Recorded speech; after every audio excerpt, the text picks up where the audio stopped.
بأمه قدورا وأغطية طناجر، وقال لنفسه: هسه انتهى زمن الإهانة، اليوم أنا ضد النعل.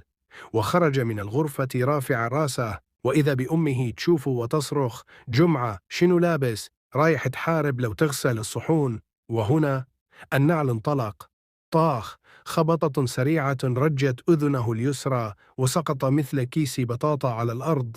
بعدها جمعة قرر يشتكي رسميا، ذهب للشرطة وقال: أريد أرفع دعوى ضد نعل طائر يضربني يوميا. الشرطي سأله: اسم النعل الكامل، رقم بطاقة، عنده شهادة؟ جمعة قال: لا، بس عنده خاصية الرجوع التلقائي وبلوتوث. فطردوه من المركز وقالوا له: ارجع نام أحسن لك.